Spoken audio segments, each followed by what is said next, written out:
Hi there, and welcome back to the History of Fleetwood Mac. I'm Anita. Today we're going to get into a kind of a strange part of the CD collection. There's a shred pile here, and it's a good pile, but it's really just a lot of miscellaneous stuff, save for the Lindsey releases. Today we're getting into the little remaining things of 2003, 2004. I just done the Say You Will stuff, and then we're going to get into Lindsey's Under the Skin, which came out in 2006. So I think we're going to get that covered. So without further ado, we're going to start with a really random CD that came with one of the Uncut magazines. Uncut Mojo and something rock, classic rock, oftentimes will have a CD connected. And I think this might be the first one I'm showing, but I know that I have several to come up still. The reason I kept this one is because probably it came with the magazine that had Fleetwood Mac on it or in it, but it is the only way I have the copy of the song by a band called Calexico called Not Even Stevie Nicks. Strange little song, strange little ditty.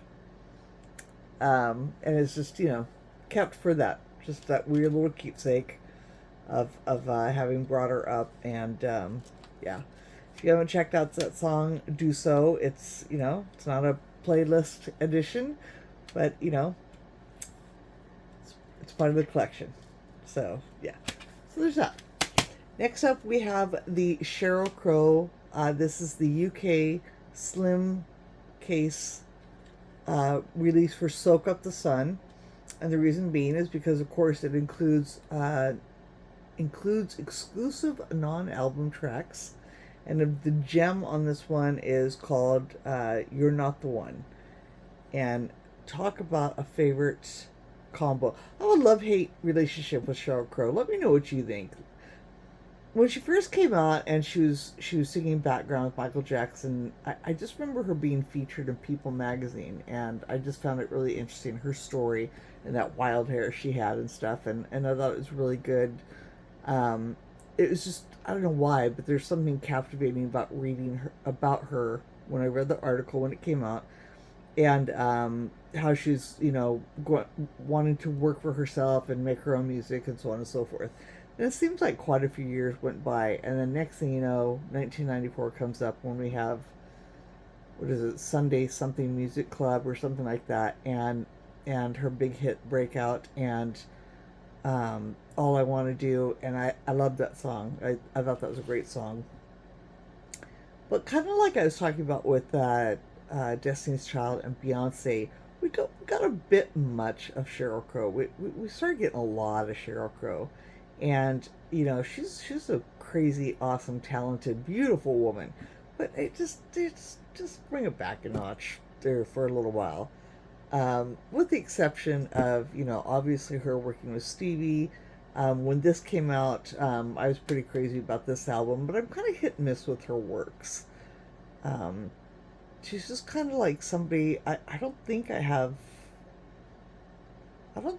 anything in my collection.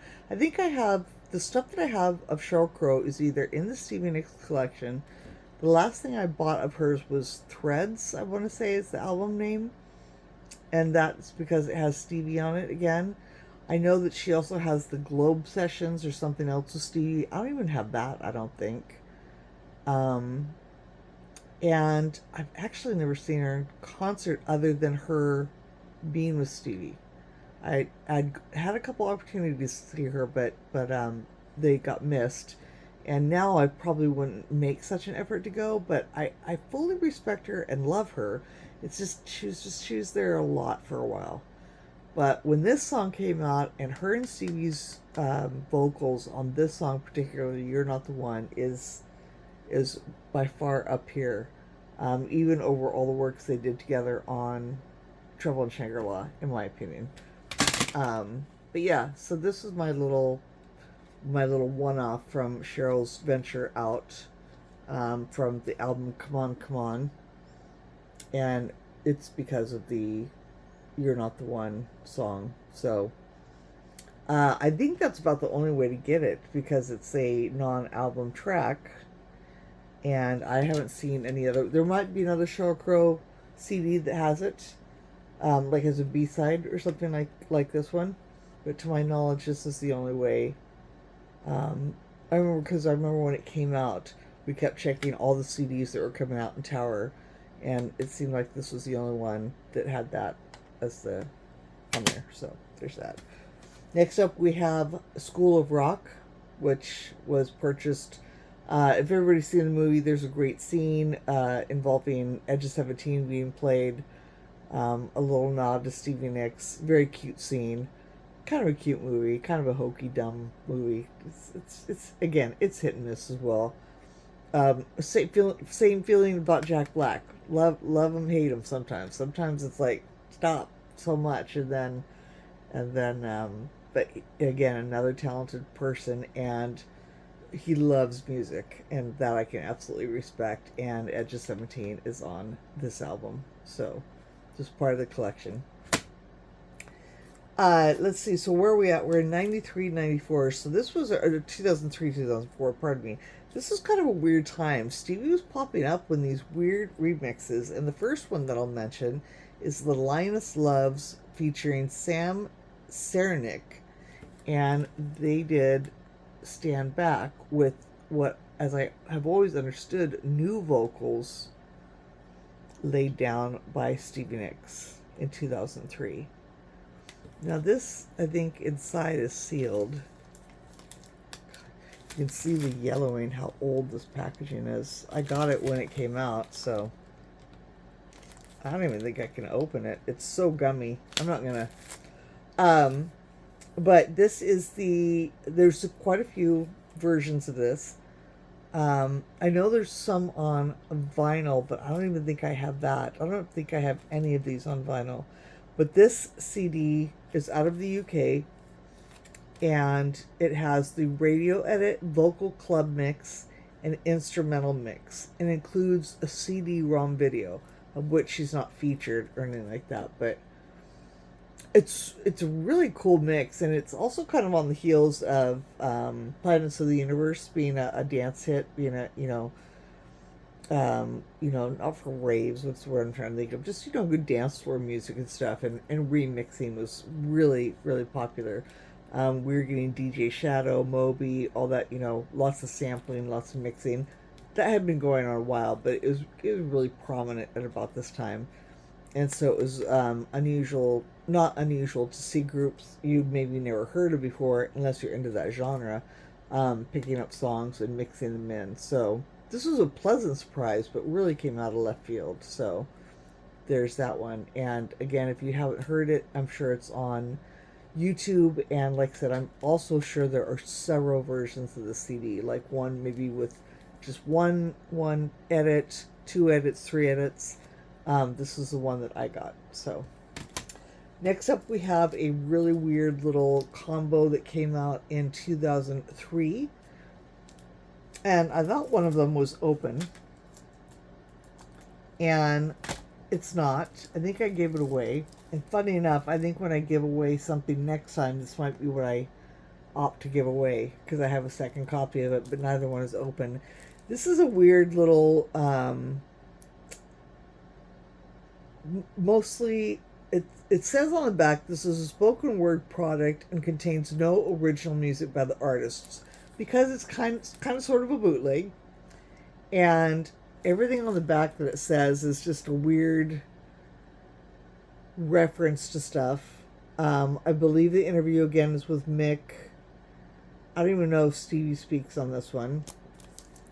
And then it talks about the old band, and then the new lineup. And this came out, this picture's 97, and inside also there's a poster, a little mini poster that folds out about 3 and so 6, like 6 CD sizes, so it flips up and then out 3 times, so it's a nice little size. And it's this picture, I want to say, in full.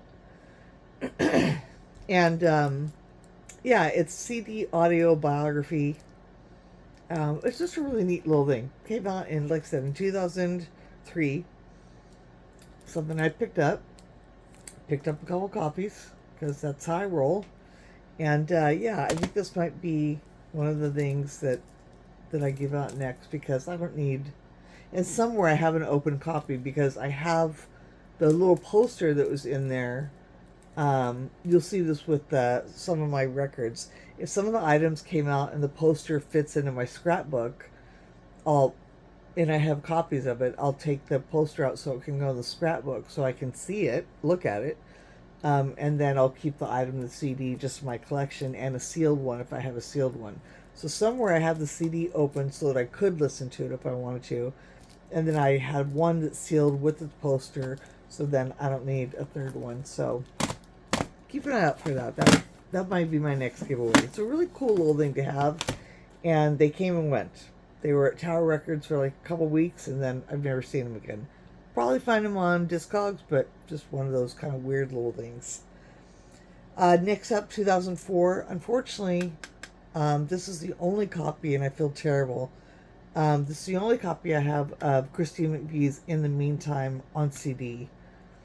It came out, it came and went. It's just heartbreaking. This is a great CD. I of course prefer the 1984 venture, but I think Christine just really had a good time. I think she made this, if I understand correctly, with her nephew or somebody, and somebody who just encouraged her. She wasn't with Fleetwood Mac at the time, and just said, hey, Fleetwood Mac's doing Say You Will, their thing. You don't want to travel, you don't want to fly, you don't want to perform, but let's get you in the studio and do what you do best and what you love.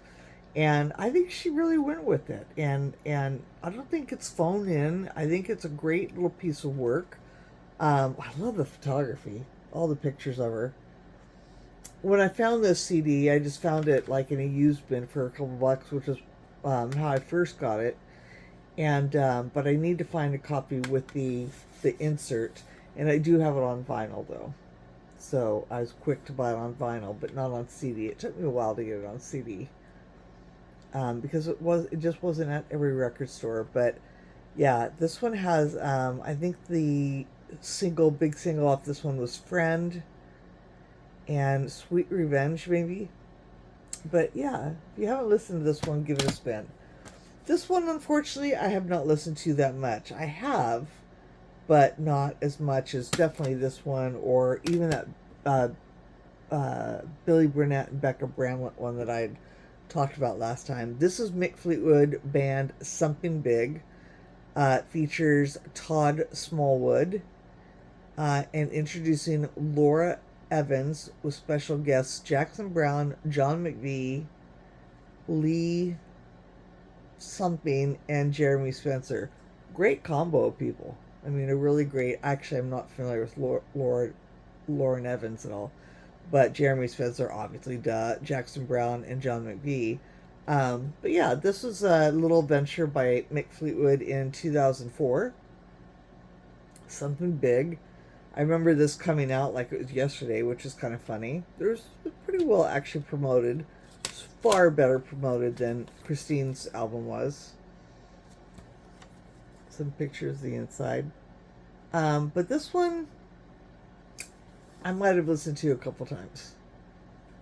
I'm going to give this one a redo. Take a listen to it, reacquaint myself. I think this one deserves a do-over.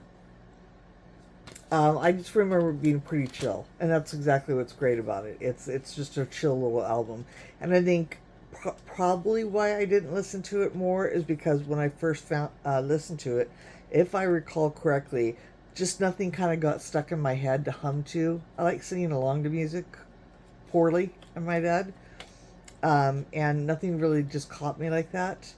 But like I said, it's a nice little chill album. So.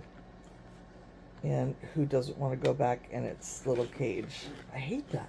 It drives me nuts. So, Mick Fleetwood's Something Big, 2004. Getting back into the Fleetwood Mac proper now, we have the release of the Live in Boston, which was taken, live CD show, taken from the 2003-2004 Say You Will tour. This was widely televised. Yeah, this was a pretty good show. This captured. What was so funny about it is that I mentioned when we did the Say You Will videos that I saw about somewhere in the neighborhood of, it was 20 or 22, something like that. Now I include Jay Leno and the dress rehearsal as a show. I mean, Jay Leno maybe wasn't. There's only a couple songs, but I'm just talking about everything I went out and did for the 2003 2004 Say You Will era, if you will. And they performed, so it's a show, even if it's a couple songs, right? But I have a memory. I have a particular memory and a vibe and a feel for the shows that I went and saw, and I didn't feel that this really captured it. Um, Maybe it's because it's Boston, it's the East Coast, and the shows sounded, people over there were like, "Oh my God, this totally brings back all the memories of performing." Fleetwood Mac, or Stevie and Lindsey, I should say, are from the Bay Area, and so often we're treated, and I feel badly for those who don't live near to California or even Oregon. You don't get the home turf vibe as much as you do, obviously, when they come back to the Bay Area or Southern California. So when I talk about all the shows I saw, it's because they hit Sacramento, San Jose, Concord, Santa Clara, which is Shoreline. So that's four shows right there. Fresno, that'd be five. Then they hit Southern California, so you have like Los Angeles, Pasadena, Bakersfield. So that would be one leg of the tour, and then they came back in 2004. But all that section there is really Stevie and Lindsey's, old playground, and especially in the Bay Area. And then because Los Angeles is Los Angeles, they have all the connections to, people they work with and stuff. So my point is that the vibe is more a homecoming, and I feel that they react differently, that they give it a little bit of an extra. I'm not saying they suck for anybody else. I'm just saying that the shows that we saw and the emotions and such, and the little inside jokes and the quirkiness and stuff like that, I didn't really catch in this video. But again, that's not putting it down. It's just I love it, but when I watch it, I just don't feel the same way about when I watch it bringing back all the memories that I have of having gone to those shows in 2003, 2004, if that makes any sense. So it's not one that I watch all that often, I guess is what I'm getting down to. But I listen to the CD occasionally.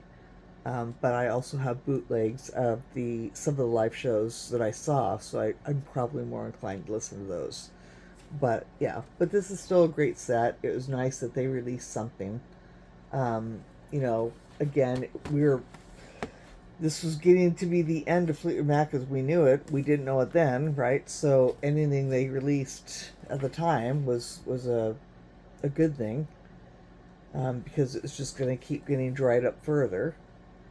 I mean, after Say You Will, we got what, EP, sorta, those four songs, and then Stevie and Lindsey's solo work. But really, this would be it for Fleetwood Mac and all. So there's that one. Back to the Linus Loves, then we had Deep Dish. Now, Deep Dish definitely, as I understand, Stevie Nicks completely laid down new vocals for this. I'm pretty sure I'm not mistaken about this. Funny enough, I'm recording this on June 3rd, 2025, Record Store Day, which was this last April. Deep Dish came out with the UK Record Store Day had re-released this Deep Dish mix, their album with all their mixes, including Dreams, which had a couple versions of Dreams on vinyl, and it was like a reissue, or just like Record Store Day does. And I heard about it kind of last minute because it hadn't been on any of my lists, and I'm like, oh man, this is so cool, I want to pick this up. They actually had copies in the United States at my record store, and I was so excited until I went to reach for it, and that thing was like $60, and that just was not on my bingo card, unfortunately.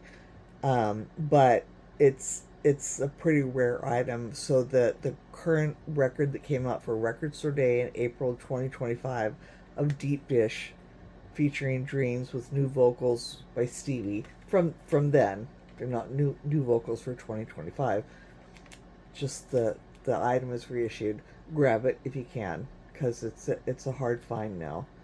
But this CD, when it came out, again, kind of out of left field. It just showed up like the Linus Loves, and this was in 2006. So, what? How many years later? I say so. 3 years later. And here we have Stevie Nicks again. You know, on some kind of like, what would they call it? Shoegaze? What were they calling music at this time? Those kind of dance electronic. They always have some new name for the music, but at the time, yeah, this is great. Both of them, the Linus Loves and this, they're both great, because they bring such a different spin to the songs. But this one has Dreams radio edit at 3 minutes and 47 seconds and rock mix at 6 minutes and 3 seconds. And this is out of, I'm pretty sure it's Germany.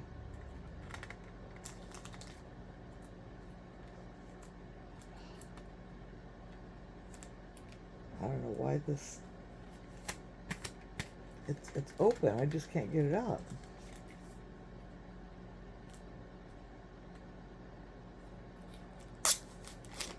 Ah.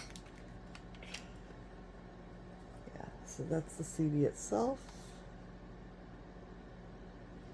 And this is the band here. And this is what the album looks like in the Record Store Day one. So if you weren't looking for it, not that you will, just want to put the information out there, because like I said, it showed up out of nowhere for Record Store Day this year, and I was really surprised to see it, and I'd really like to get my hands on it, but again, $60 was a bit much for a record. And then, you know, it's rare. Well, it came from overseas, so obviously you're paying that premium. Maybe overseas it's not so much, but yeah, it's only going to go up in price, and these CDs are a little bit, I don't think they're that expensive to get, but you just don't see them too often. So next up we have Lindsey Buckingham's Under the Skin. Another great time. Another really amazing time. This tour and the last tour that he did were just up here times for me, for Lindsey Buckingham. It would be during this tour was the first time I met him, so 2006. And Shut Us Down, Down on Rodeo, God, Shut Us Down is just such a good song. This is a really great album. Show You How. I cannot. It's still not out of the cradle. It's not out of the cradle, but probably, gosh, if I told you how much I love Out of the Cradle and Go Insane. So by this time, so now we have 4 solo outings of Lindsey. We have Law and Order, Go Insane, Out of the Cradle, and then Under the Skin. So probably this would be the third, with unfortunately Law and Order still falling in at 4th. It would have been 3rd, but it got bumped to 4th after this one. So yeah, and so this is just a regular album that came out at the time. And then we got a US release promo sampler. This is the cover. Just kind of like I guess it is different photo. So like a little sampler. Excuse me. 3D.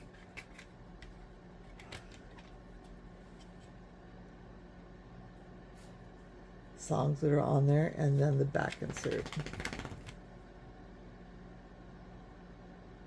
So yeah, so that'll do it for 2004, 2006. Next we're going to have, let's see, what do we go into here? We go into Crystal Visions, 2007, all the way through another Lindsey release, Gift of Screws, and Stevie Nicks' live in Chicago. That's what's coming up next. So thank you for joining me. I hope you enjoyed this, and everybody have a great night. Bye.